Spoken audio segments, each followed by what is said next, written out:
अप्रैल 2009 हिंद महासागर के बीचों बीच एक अमेरिकी कार्गो जहाज पर अचानक हमला होता है।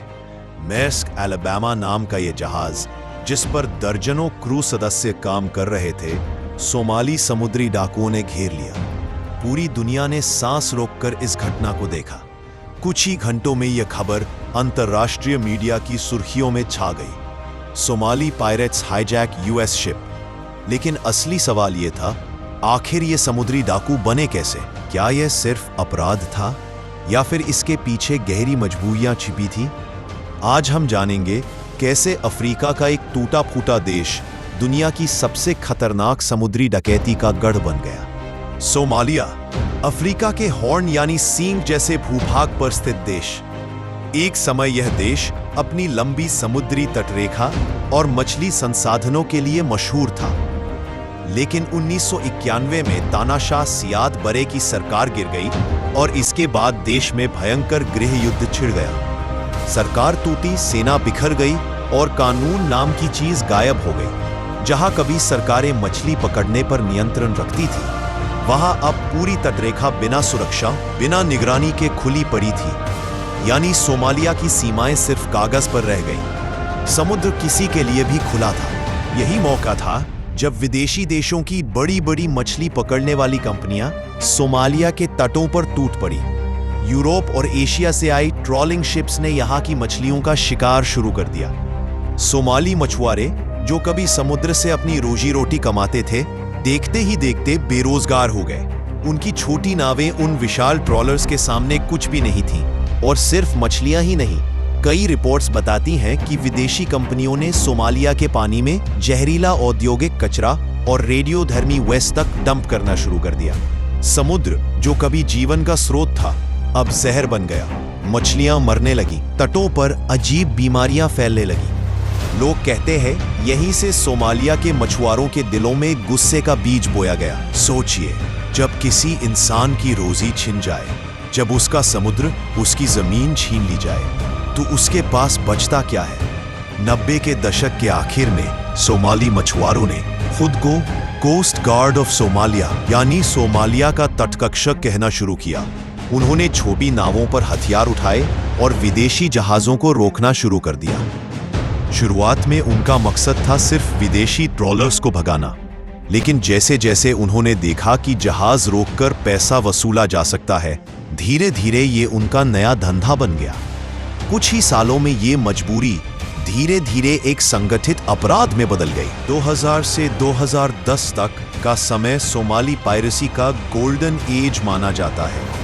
छोटे छोटे स्पीड बोट्स, जिन पर कुछ हथियारबंद लोग सवार होते, सैकड़ों मीटर लंबे कार्गो जहाजों को घेर लेते। उनके पास रॉकेट लॉन्चर, AK-47 और कभी कभी यहां तक कि GPS और सैटेलाइट फोन भी होते। जहाज के क्रू को बंधक बना लिया जाता और मालिकों से करोड़ों डॉलर की फिरौती मांगी जाती।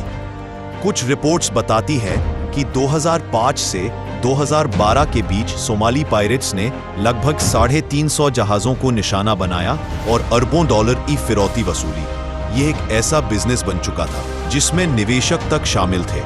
मोबाइल फोन और हवाला नेटवर्क के जरिए ये पैसा सोमालिया के अंदर और बाहर घूमता रहा। लेकिन अप्रैल 2009 ने इस कहानी को नया मोड़ दिया। मेर्स्क अलाबामा, एक अमेरिकी मालवाहक जहाज, सोमालिया के पास यात्रा कर रहा था। 4 हथियारबंद सोमाली पायरेट्स ने इसे हाईजैक कर लिया। जहाज के कैप्टन रिचर्ड फिलिप्स ने अपने क्रू को बचाने के लिए खुद को पायरेट्स के हवाले कर दिया। उनका अपहरण कर उन्हें एक लाइफ बोट में ले जाया गया। पूरी दुनिया इस घटना को लाइव देख रही थी। अमेरिका ने तुरंत अपनी नौसेना भेजी और फिर हुआ वो ऐतिहासिक पल जब यूएस नेवी सील्स ने ऑपरेशन चलाकर 3 समुद्री डाकुओं को मार गिराया और कैप्टन फिलिप्स को आजाद कराया। यह घटना हॉलीवुड की फिल्म कैप्टन फिलिप्स में भी दिखाई गई, लेकिन असल जिंदगी में यह पायरेसी की क्रूर हकीकत का प्रतीक बन गई। बस मेर्स्क अलाबामा की घटना के बाद दुनिया की नजरें सोमालिया पर टिक गई। तब तक पायरेसी सिर्फ एक अपराध नहीं रह गई थी, यह अरबों डॉलर की इंडस्ट्री बन चुकी थी। एक रिपोर्ट के मुताबिक 2011 में सोमाली पायरेट्स ने लगभग $248 मिलियन की फिरौती वसूली।